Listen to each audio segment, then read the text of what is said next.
amigos, colegas de la Sociedad Peruana de Genética Médica del Perú. Hoy día, 22 de junio, damos por inicio a nuestras actividades académicas del presente año.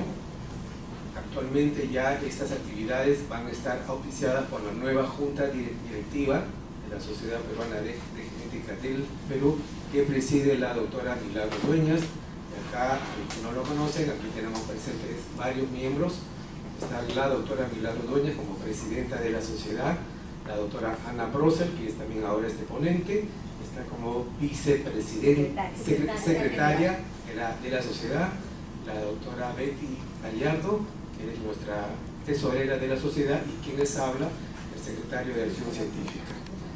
Entonces, hoy día vamos a reiniciar nuestras actividades ya con un nuevo enfoque, con nuevas sangres, nuevas generaciones, que espero que vamos a impulsar que nuestra sociedad tenga mayor peso, ya que nuestra especialidad igual creo que necesita ser más reconocida. Anteriormente hemos estado haciendo principalmente actividades académicas, pero ahora estamos realizando que nuestra sociedad esté bien reconocida a nivel de la SUNAR y a nivel del Colegio Médico, cosa que lo está haciendo muy bien hasta el momento nuestra presidenta, la doctora Dueñas. Después de la presentación que vamos a ver a continuación, la doctora Dueñas nos va a hacer un resumen muy reducido de las actividades para los que estamos acá miembros de la sociedad. Bueno, el día de hoy vamos a contar con la presencia de la doctora Ana Prosser Pinedo, que es médico pediatra y médico genetista, jefa encargada del servicio de genética del Hospital Edgardo Rebagliati, con un tema que ellos ya vienen manejando muchísimos años, una experiencia propia de esta institución en el manejo de las enfermedades lisosomales. Tema que ya van a ver ustedes, serán enfermedades raras, serán enfermedades no muy frecuentes, pero que de un manejo distinto y muy caro. Espero que, doctora, por favor nos cuente su experiencia en el Hospital Rebagliati.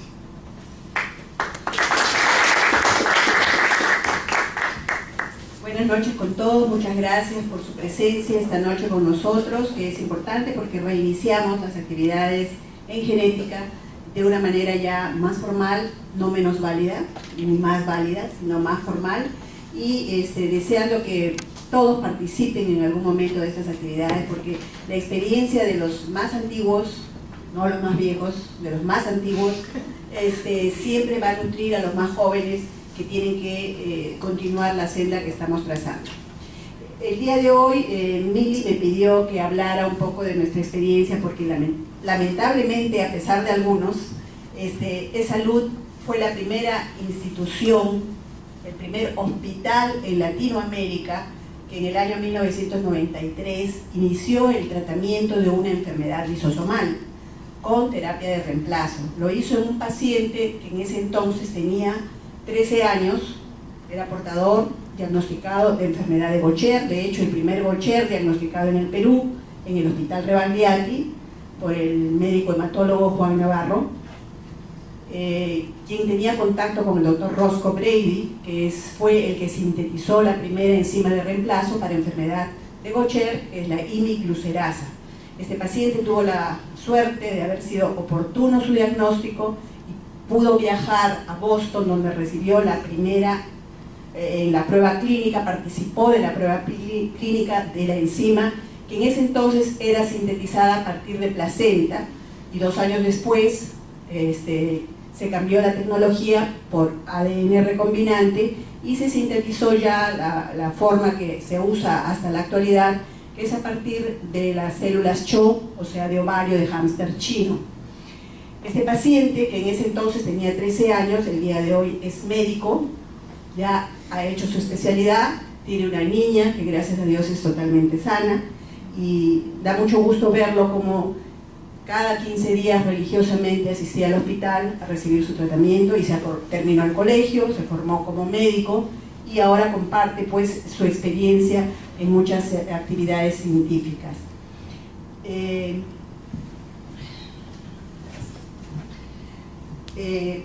por eso que esta pequeña anécdota nos hace pensar de que las enfermedades huérfanas están presentes en nuestro país como cualquier otro medio. En Latinoamérica, países como Brasil, Argentina, tienen mucha experiencia, tienen muchos pacientes en tratamiento y han tenido que adecuar sus sistemas legales para esto. En nuestro país esto todavía no se ha asentado totalmente, hay una lucha muy grande por delante en la que tenemos que participar todos, porque si bien es cierto, estos pacientes tienen derecho a acceder a los tratamientos, los costos limitan su acceso y hace difícil poderlo manejar con la continuidad y la certeza con la que se debe. En general, las enfermedades raras tienen este problema. Son poco comunes, sus sinónimos son poco comunes, de baja prevalencia, enfermedades infrecuentes, minoritarias, huérfanas, raras. De acuerdo a la Sociedad para Enfermedades Raras Europea, ellos informan que hay más de 30 millones de pacientes con una enfermedad huérfanas en Europa. Y de acuerdo a la Organización Mundial de la Salud, existen más de 7.000 enfermedades raras, siendo el 80% de ellas de origen genético. La condición de enfermedad rara o huérfana y medicamento huérfano, sin embargo, pueden establecerse por ley, y es ahí donde forma parte los estados para proporcionar las facilidades para que los pacientes tengan acceso a estos tratamientos. En Estados Unidos, el Acta para Drogas Huérfanas, que se firmó en el año 1983, definió que una enfermedad huérfana afecta a menos de 200.000 habitantes en una región o en un país, mientras que la Unión Europea considera enfermedad rara o huérfana a la que afecta a menos de 5 personas por 10.000 habitantes. La misma condición, todas estas enfermedades tienen características comunes. La misma condición puede tener manifestaciones clínicas muy diferentes, síntomas compartidos por múltiples enfermedades, requieren conocimientos especializados para ser reconocidos, reconocimiento precoz, porque cuanto más precoz las diagnostiquemos, mejores son las probabilidades de mejorar al paciente. 65% son graves e invalidantes, sus tratamientos son muy complejos y muy costosos. Es difícil hacer un diagnóstico si no existe una sospecha clínica, por lo tanto se pasan por algunos consultorios desapercibidas y nunca se diagnostican. Su frecuencia, por lo tanto, es baja y no es posible tener un registro, menos en nuestro país, en que los registros son bastante incipientes a todo nivel. Hay muchas dificultades en nuestro país por la tecnología precaria con la que contamos, salvo honrosas excepciones, para poder hacer los estudios de laboratorio que estas enfermedades requieren, como por ejemplo los exámenes auxiliares. El punto más álgido es el proceso de la actividad enzimática, ¿no? Necesitamos un espectrofotómetro de masa centáneo, que en el Perú no existe, más que en la Universidad Agraria y en el Instituto Nacional de Salud, pero que se usan con otros fines. Son equipos sin los cuales no es posible hacer una determinación enzimática, determinar aminoácidos, carbohidratos, ácidos grasos, que son indispensables en el manejo de las enfermedades metabólicas. Y, por supuesto, hay muy escasa tecnología para los estudios moleculares, porque muchas veces con la actividad enzimática no se logra establecer el diagnóstico preciso, porque hay casos en los que los valores son dudosos, y al correlacionarlos con las clínicas no nos permite definir con exactitud si el paciente tiene o no tiene la enfermedad. Es por eso que estos pacientes se pasan muchos años, no solamente 1 o 2 años, sino mucho tiempo, perdiéndose entre consultorio y consultorio, entre médico y médico, sin llegar a tener un diagnóstico, y mientras tanto la enfermedad avanza. En salud, como ya les conté, pues nuestra experiencia es grande. Hubo un primer intento. Las enfermedades lisosomales, para centrarnos, forman parte de un grupo de 600 enfermedades llamadas errores innatos del metabolismo, y las enfermedades huérfanas incluye a estas 600 enfermedades entre las más de 7.000 enfermedades huérfanas que existen en el mundo. En el año 97, el Ministerio de Salud define el programa de tamizaje neonatal en el Perú, para todo el país, empezando obviamente por los hospitales del Ministerio de Salud, solo para el diagnóstico de hipotiroidismo congénito, porque como ustedes saben, el hipotiroidismo congénito se puede, una vez detectado muy pronto al nacer, es susceptible de tratamiento sin necesidad de tener que llevar al niño a un deterioro neurológico. Igual sucedería, por ejemplo, si hubiera habido parafenilcetonuria. Si el niño no es tratado antes de los 3 meses, ese niño va inexorablemente a un deterioro neurológico y a un retardo mental que puede ser evitable. Sin embargo, y lamentablemente, el programa de tamizaje neonatal que estableció el MINSA en el año 97 funcionó solamente 1 año y después, inexplicablemente, dejó de funcionar, probablemente por falta de recursos. Entonces, en este momento, imaginemos la cantidad de niños que pudieran haber tenido hipotiroidismo congénito, fenilcetonuria, que no se manejaron y sufren ahora de retraso mental, y muchos de los cuales con una enfermedad metabólica pudieron haber muerto. En el año 2002, Salud, entidad en la cual me siento muy orgullosa de trabajar hace muchos años allá, fue el primero en implementar un programa de tamizaje neonatal a nivel nacional, con una cobertura del 100% en todo recién nacido que naciera en un establecimiento de Salud. Este programa incluía hipotiroidismo congénito, hiperplasia suprarrenal congénita, fenilcetonuria y galactosemia, habiéndose tamizado a junio del 2012 476.287 neonatos. Este reporte fue publicado en un paper que lo publicó Milagros con el doctor Galán en la revista peruana de Medicina Experimental de Salud Pública en diciembre del 2013. Además, Salud durante 3 años hizo el tamizaje de la fibrosis quística con la tripsina inmunoreactiva, pero lamentablemente después se dejó de lado este tamizaje, simplemente por costos. Entonces, los errores innatos del metabolismo, los señalados con rojo, es para que tengan ustedes una idea comparado con los que no son tan raros.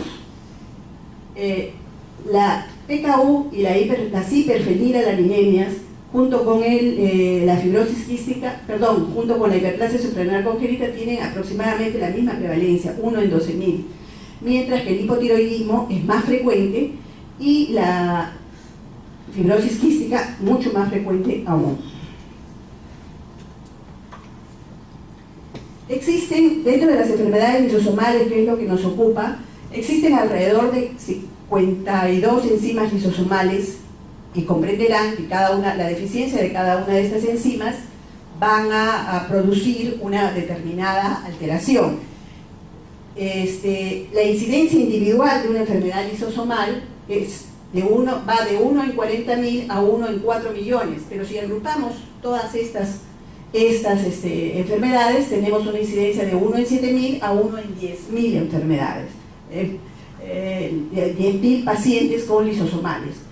Lo que está en color ladrillo son las enfermedades lisosomales que tienen terapia de reemplazo enzimático específica. La mucopolisacaridosis 3, por ser una palabra tan larga la vamos a llamar MPS, está actualmente en fase clínica, es decir, ya hay una enzima que se está probando ya en pacientes y probablemente el próximo año ya esté para comercializarse. Entonces tenemos tratamiento para la 1, para la 2, para la 4 y para la 6. Además, tenemos tratamiento para 3 esfingolipidosis, que son la enfermedad de Fabry, la enfermedad de Gaucher, Niemann-Pick C. Y otras, tenemos la deficiencia de glucosidasa o maltasa ácida, que es la enfermedad de Pompe. Entonces, el diagnóstico de una enfermedad lisosomal también se puede hacer por tamizaje neonatal, y por supuesto tiene que haber una sospecha clínica. Si no hay la sospecha clínica, nunca vamos a diagnosticar una enfermedad lisosomal. Muchas veces los marcadores bioquímicos del trastorno metabólico y específico pueden ayudar, pero no todas tienen marcadores. Por ejemplo, la ketotirosidasa en el caso de la enfermedad de Gaucher. También se puede hacer screening metabólico simple y ampliado que no abarca a las lisosomales, pero sirve para las otras enfermedades metabólicas. Y para todo ello es indispensable el estudio con espectrometría de masa ascendente, que es el pie más fuerte por el que cojeamos nosotros. Y también son necesarios otros estudios bioquímicos. Este es un programa piloto que se hizo en Austria y Hungría en el año 2012, son datos combinados para enfermedad de Gaucher, Fabry, Pompe, Niemann-Pick B, A y B, Niemann-Pick A y B, los dos tipos. Aquí fueron tamizados 77.760 recién nacidos con espectrometría de masas, midiendo la enzima con este método, y 32 tuvieron enfermedad lisosomal confirmada, lo que daba una prevalencia de 1 en 2.430. 13 casos se detectaron con Pompe, 12 casos con Fabry y 5 casos con Gaucher, siendo Gaucher, para conocimiento, es la más prevalente de todas. Sin embargo, aquí hubieron 2 casos de Niemann-Pick, que fue lo más raro, ¿no? Y lo más prevalente en todo caso vendría a ser Pompe, en este piloto. Este es cómo se hace la medición de la actividad enzimática con el espectrofotómetro de masas, y que es el pilar fundamental para hacer el diagnóstico de toda enfermedad lisosomal. Esta es una placa que se utiliza para 4 enfermedades. Es una placa, utiliza una tecnología digital de microfluidos que permite, por fluorometría, tamizar 4 enfermedades a la vez, ¿no? Gaucher, Fabry, Pompe y MPS. Acá, desde el año 2013, en Estados Unidos, en Missouri específicamente, ya no es un programa piloto, sino está establecido por ley tamizar pacientes para Crabbe, Gaucher, Fabry, Pompe y MPS1. Los resultados que han publicado en un simposio en La Haya el año pasado, en septiembre del 2016, encontraron de agosto del 2012 a agosto del 2016, 4 años, 311.500 nacimientos presentaron enfermedad de Crabbe. Tamizaron, para Crabbe, y de enero del 2013 a agosto del 2016, 282.500 nacidos fueron tamizados para Pompe, Gaucher, Fabry y mucopolisacaridosis 1. Los resultados en total fueron 540 pacientes que tuvieron un screening positivo para la enfermedad. 118 fueron los que se confirmó la presencia de esta enfermedad, porque obviamente hay falsos positivos, casos desconocidos, dudosos, portadores, etc. Pero los confirmados fueron 28 Pompes, 4 Gaucher, 84 Fabrys, 2 MPS1, dando un total de 118 pacientes. Uno de 70.625 tuvieron diagnóstico confirmado de enfermedad de Gaucher, y uno en 2.394 tuvieron un diagnóstico confirmado de una de las 5 lisosomales, contando estas 5, probadas. Ahora, ¿el tratamiento en qué consiste? El tratamiento de estas enfermedades, por supuesto, es multidisciplinario, requiere un soporte vital, requiere un manejo en el que cada cual tiene nosotros hemos elaborado guías para reconstituir cada enzima. Tenemos varios pacientes con distintas de las enfermedades mencionadas, que ahora vamos a mostrar. Es indispensable seguir un plan de seguimiento que también es individualizado por cada enfermedad, cada 3, cada 6 meses, y además forma parte del engorroso trámite que hay que hacer para solicitar la compra del medicamento, que son medicamentos que requieren autorización o dictámenes positivos de la entidad reguladora en salud, que es el IETSI, y que también influyen en pacientes del BINSA, en los dictámenes que ellos dan. Son médicos que trabajan en esto, que no tienen contacto con los pacientes y se dedican a buscar evidencias clínicas en todas las bases de datos existentes. En algunos casos, hola, ¿cómo estás? En algunos casos se postuló realizar depuración de toxinas endógenas, depuración exógena, aportar los factores deficitarios, que sería nuestro caso de dar la enzima que genéticamente el paciente no puede sintetizar, y en el caso de las otras enfermedades metabólicas, las fórmulas de alimentación especial, que también son fórmulas de alto costo. Para concluir, Les voy a poner un listado de todos los pacientes, que no son pocos, que la seguridad social atiende con un error innato del metabolismo. Actualmente tenemos 20 pacientes con enfermedad de Gaucher. Como ustedes ven, no son pocos. Acá hay una paciente que falleció. Hasta el momento todos los demás están vivos. Estos dos que hice tratamiento en trámite ya están recibiendo el Hospital Rebagliati, el Hospital Sabogal, el Hospital Almanzora Aguinaga, que la tiene una paciente de Bagua, que fue diagnosticada por nosotros en el servicio, y la gran mayoría son del Hospital Rebagliati y del Hospital Sabogal. En nuestro hospital, los pacientes con Gaucher son manejados por los hematólogos, los pacientes con Fabry son manejados por los nefrólogos. Nosotros manejamos un paciente pediátrico con enfermedad de Fabry. ¿Por qué? Porque tenemos la expertise de ser pediatras y ser genetistas, y entonces nosotros damos tratamiento. Asimismo, damos tratamiento a pacientes con POMPE, a adultos, porque el genetista puede tratar a adultos. Y los neurólogos no quieren tratar a los adultos con POMPE, por el trámite, básicamente. Entonces los hemos asumido nosotros. Existen 14 pacientes con enfermedad de Fabry. Aquí me falta consignar los pacientes con enfermedad de Fabry que se manejan en la Almenara, que honestamente no he tenido acceso a esa información, pero están los del Callao, uno de Arequipa, y el resto son del Rebagliati. Hace 3 años murió uno con un infarto al miocardio.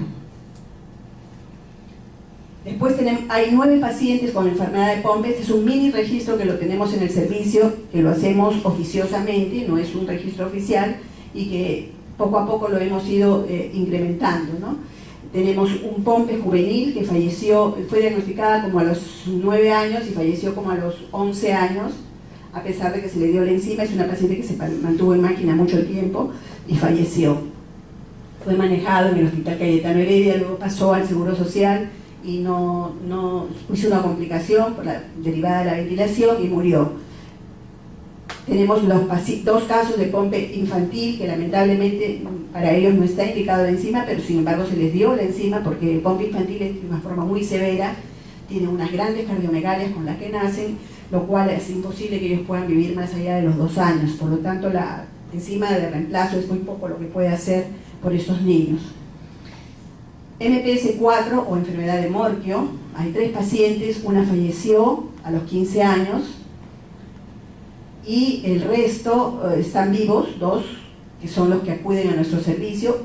Ya tenemos la enzima en Lima y probablemente está por aprobarse, está en IETSI, el trámite de aprobación de la enzima. Después, el primer paciente que tuvimos con una enfermedad isosomal fue este paciente, que fue diagnosticado a los 4 años y actualmente tiene 15. Recibe la terapia de reemplazo. Es un niño que vive feliz con sus padres y que, a pesar de que ya no ve, escucha muy poco, tiene una buena vida. Pacientes con mucopolisacaridosis 2 son los que más tenemos. Lamentablemente tenemos varias familias que han tenido 3 hijos con este mismo defecto. En muchas de ellas ya fallecieron 2, queda 1, y como ustedes ven, solamente tenemos este pequeño que actualmente tiene 12 años, se le diagnosticó mucho antes, pero tiene 12 años, sus 2 hermanitos murieron. Él no recibe terapia porque ya no hay criterio para darle, y estos 2 fallecieron. Tenemos un paciente que tiene mandato judicial y ya tiene aprobada la enzima, están por comprarla. Estos 2 pacientes que tenían la forma leve, los padres no quisieron recibir que se les dé el tratamiento. Estos otros 2 que fallecieron. Este paciente también con mandato judicial, que recibe tratamiento en el Hospital Almenara. Y los otros han fallecido, como ustedes ven. Y acá tenemos el más pequeñito de todos, que tiene un dictamen negativo de IETSI, lamentablemente, y estamos tratando de conseguir una donación de una entidad europea. Después tenemos 4 pacientes, que en realidad son 5 ya ahora, con mucopolisacaridosis 3, 2 hermanitas en ambos casos, que todavía la enzima no está disponible, pero que ya está confirmado el diagnóstico. Tenemos 5 pacientes que hemos visto con mucopolisacaridosis 6, fallecieron 2, nos quedan 3. También para uno de ellos estamos tratando de conseguir la donación por la entidad europea. Tenemos 3 casos de adrenoleucodistrofia, los 3 obviamente fallecieron, no hay tratamiento. Niemann-Pixier, diagnosticamos 2 pacientes, también fallecieron poco antes de que entrara el tratamiento. Mucolipidosis, gangliosidosis, no hay tratamiento hasta el momento. Tirosinemia, tenemos 2 casos tratados por la doctora Milagros, uno de ellos acaba de ser trasplante de hígado, y recibe tratamiento. Los 2 están en buenas condiciones, felizmente. Y además existen 7 pacientes con fenilcetonuria, 1 con enfermedad de orina con olor a jarabe de arce, galactosemia, 5 pacientes que son manejados por la unidad de nutrición del hospital. Trastornos del ciclo de la urea tenemos 1, encefalopatía epismalónica también, glucogenosis tipo 3, hay 1, lipodistrofia, 1, hay 150 pacientes con esclerosis múltiple, que no es una enfermedad lisosomal, pero es una enfermedad que implica un alto costo, reciben interferón beta. Hay 15 pacientes diagnosticados con fibrosis quística, uno de ellos con la mutación homocigota delta F508, que ha viajado a los Estados Unidos para recibir el tratamiento con Ataluren. Los otros pacientes reciben alfa-dornasa. Hay 4 pacientes con distrofia muscular de Duchenne, no-sense, la mutación no-sense, que también es susceptible de tratamiento. Por el momento, Yetsin no aprueba el tratamiento. Un paciente con hemoglobinuria paroxística nocturna, que es una enfermedad ultra rara y que recibe eculizumab. Es, de hecho, el medicamento más caro del mundo. Y la leucodistrofia metacromática, tenemos un paciente, no tiene tratamiento. Estos son pacientes de nuestro servicio, 2 hermanitas con mucopolisacaridosis 3, confirmada, igualmente esta pequeñita, que es hija única y acaba de tener una hermana y estamos templando que no vaya a ser también MPC3. Esta es nuestra pequeña Yanela, una mucopolisacaridosis 6. Y este es Oliver con mucopolisacaridosis 4, que esperamos que sea aprobado su pedido de enzima para tratamiento. Como ven, las deformaciones óseas son impresionantes. Y todos los errores innatos del metabolismo, lamentablemente, causan impotencia y no poder tratarlos y curarlos, porque son niños, muchas tienen grandes problemas neurológicos, pero igual son niños que merecen tratamiento si lo hay y si van a mejorar su calidad de vida. Recordemos que estas enfermedades pueden ser raras, pero no son invisibles. Muchas gracias.